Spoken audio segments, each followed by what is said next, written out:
How many times, we used to find firecrackers and blow stuff up. They do it all the time.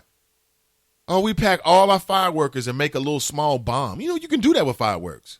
You just take the whole pack and you let it all at once. Simple. You got a small bomb. I did all of that, so maybe y'all grew out of it. You tell me. Lakeisha writes, good morning. Good morning, Lakeisha. Gwenda, good to see you. Good morning, Nathan and team and I. Good to have you. Good to see everyone. And I just kind of feel like, at the end of the day, from what I'm reading, no one's going to jail. There was no law that was broken. So what justifies the amount of media coverage that the Cincinnati Enquirer is giving to this whole angle with Sam Malone? You're there. You hit the bottom of the well. There's not much there. Let me move on, good people. Let me move on. I want to get to more matters. I want to give you updates. And these are interesting times that we live in. Very interesting times. And let me slow things down just a little bit. Good morning. Currently 8:02 a.m. in the Queen City. Nathan Ivey with you. This is the Nathan Ivey Show. I'm online now. And I'm enjoying it, quite honestly. But check this out. How does this hit you? If you live in the city of Cincinnati, yes, I'm talking about local issues. But there are themes within those issues that will touch you wherever you are throughout the globe. And thank you for listening. Former UC officer Ray Tensing's defense is going to use the body cam video during trial. And I think that's an excellent idea. The very thing that people are saying, well, we saw the tape. That very same tape is going to be called into question. Basically, Ray Tensing is going to pull an O.J. Simpson. Reasonable doubt. That's all they have to raise. Reasonable doubt. Maybe he had to do what he had to do. And what did I tell you? I told you that tape was going to be used, that it was going to be front and center.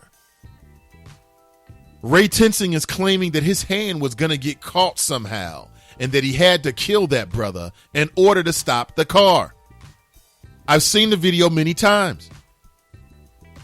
There's a beginning and an ending to it. How many times have we seen officers claim, well, there was something that happened just after the end of the tape or before the tape that justified what I did on the tape? That's what Ray Tensing's going to do, I guarantee it. The very same thing that so many people are claiming is, okay, we got you dead to rights, Ray Tensing. We've got the video. If you haven't seen the video, Google it. You see an unarmed black man, Sam Dubose, is pulled over in a car. And Ray Tensing is a University of Cincinnati police officer. I will say that Ray Tensing, statistically, was pulling over African Americans at a greater percentage rate, should I say, than he was anyone else. So what that means is that at the time in which the University of Cincinnati was employing Ray Tensing, he was a threat to African Americans. Any African American who dared to drive around the UC area, you were a threat. And again, I talked to a brother who said he and his brother was pulled over for a little bit of nothing, for no reason whatsoever, and then intimidated by Ray Tensing a year before he killed Sam Dubose. A lot of Sams this morning. Sam Malone, we talked about earlier, and now Sam Dubose. But what about that? Again, court documents is being reported show that Ray Tensing's defense team plans to use the video and footage from other stops he made that day prior to the traffic stop during his trial. So are they going to show other stops that may justify or give us some indication as to his mentality, his state of mind? What if previous to pulling over Sam Dubose, Ray Tensing had pulled over another black man or perhaps a white motorist and had a very pleasant exchange? He had no issues whatsoever. I mean, if that's the case, then the defense is going to be able to come back and say, listen, what do you mean my guy's racist? Here's a perfectly good by-the-book traffic stop that happened within 1 hour of him stopping Sam Dubose. My client shot Sam Dubose reluctantly, unfortunately, because his life was on the line. I mean, what if they're able to justify that? What if Hamilton County Prosecutor Joe Dieters doesn't put up the type of fight, he doesn't put up the type of case that's needed to bring this home? What happens then? Does he get his job back? We go back to normal? What happens? That's deep. Critics are already saying that they believe that Ray Tensing is going to walk. Already saying they believe that Ray Tensing is going to walk. That trial is set for October. And that's a month before the presidential elections. Will it really happen then? I don't know. Ray Tensing has been charged with murder in connection to the death of Sam DuBose last July. It was a year ago. He has pleaded not guilty in the shooting. The trial is scheduled for October 24th. So that's the end of October. So October 24th, what is that, 10 days before the election? Is that really going to happen? Will they push this back until after the election? We'll have to wait and see. Will this trial take place while, okay, on some level, but then nationally and even locally and regionally and statewide, we're talking about and focus on the elections? Is that some kind of subterfuge, or is that a scenario in which this brother walks, Ray Tensing walks, but then everybody's preoccupied with the next election? I don't know. Maybe I'm just running too much with it. That's some old conspiracy theory-ish. I could be wrong or right about that. You tell me. Good morning to you. Welcome back to the Nathan Ivey Show. Pat writes, Mount Auburn is not Clifton, although I heard the brother which you interviewed, and UDF is in Clifton. Avery writes, morning. Dale writes, Smitherman even had some NAACP members patron mahogany, ate, and walked out on the check saying the service were poor. That was sad. Really? Now, that did happen. Well, I was told it happened from Liz Rogers herself. She said she had a lot of black people. See, here's the thing. Everybody focuses on Smitherman, and rightly so, because he acted like a damn Gilligan during that whole situation, in my humble opinion as a private citizen. He could have made his point and left it alone, and I think, in my opinion, he could have been more sensitive to the atmosphere that his words were creating and how it might impact the fortunes of mahoganies. Okay, so great. You got an issue on city council about whether it's a good deal or a bad deal. You make your objections plain, and then you move on.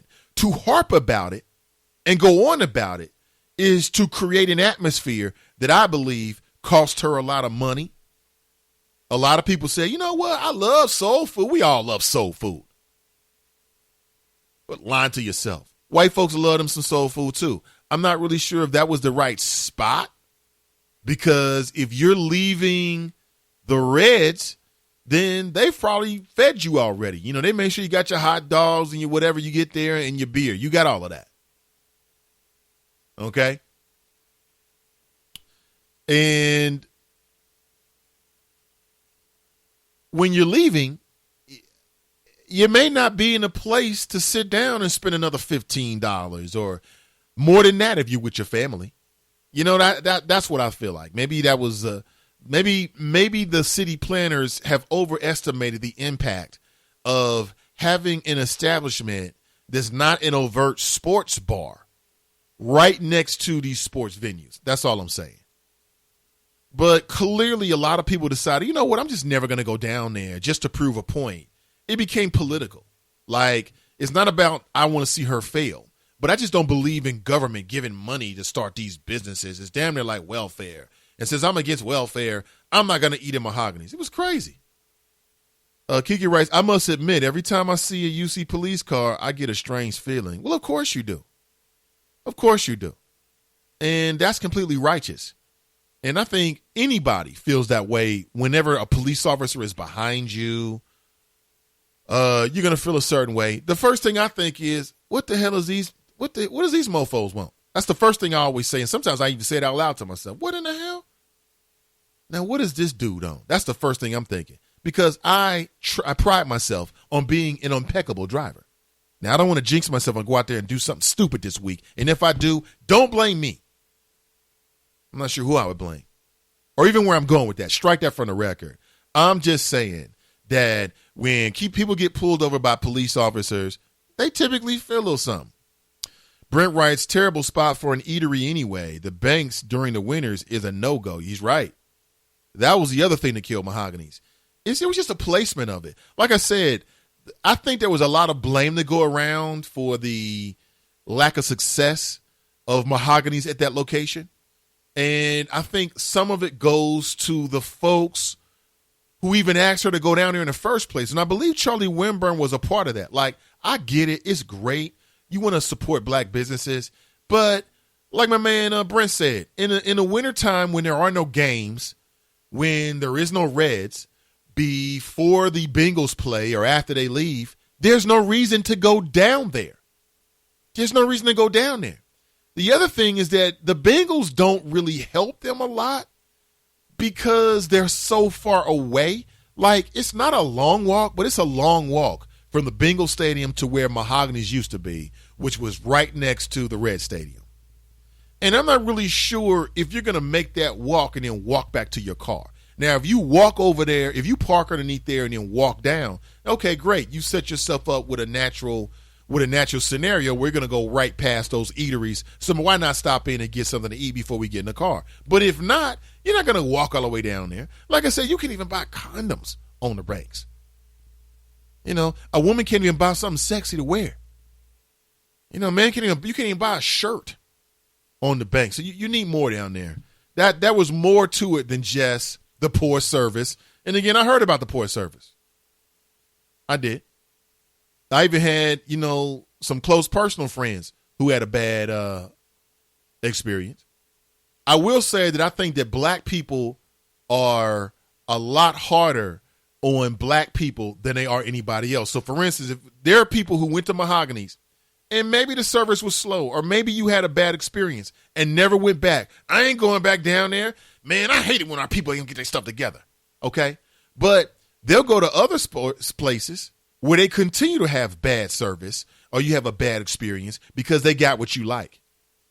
And quit lying to yourself. If you've ever eaten fast food or any kind of regular basis, you've done exactly what I've said. You got your favorite fast food place, and it's the nature of fast food. You've gone there before, and either the fries have been too cold, there haven't been enough, the burger wasn't done to your liking, or it wasn't what you asked for.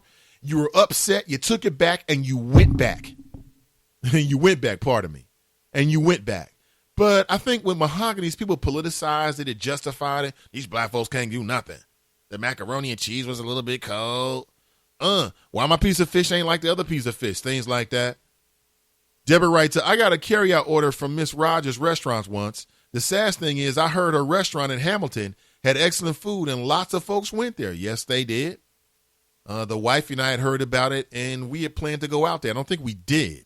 I don't think we ever got out there, but we had a gang of folks told us about the spot. Woody writes, Smitherman has always played to the white folks. He is a lawn, you know the finish. What? Mr. Smitherman's a hardworking family man who I just happen to disagree with on certain issues. And I happen to take exception to that whole Liz Rogers deal. I mean, just as a black man, as a small business owner now, I can understand just how painful that might be for Liz Rogers. And then you start this new business, you got to support ostensibly. You get down there, you realize the deal is not what you thought it was going to be, and you need an incredible amount of support. In my opinion, I think the place was too small. Just the limited knowledge I have about the restaurant business. And I only know that because Bar Rescue. Shout out to John Tapper. That's it. But I do know that there's a connection between how much money an establishment makes on an hourly basis and just how many tables you have. More tables, more money. There it is. Good morning, Renee. How you doing, Renee? Renee Dunn in the house. Good to see you. Good morning. Dale writes, some black people are looking for the hookup from other black businesses. That's right. They always want the hookup. And I get it. Brenda writes, right, Deborah. She would have been better off staying there. She was established, could pay the rent, and could have gotten a building and expanded. Yeah. Like I said, there were some people that coaxed her. They dangled the incentives to her to start the business. And really, many black folks basically just bailed out. You know, many black folks forgot she was there, decided not to come out. Listen, I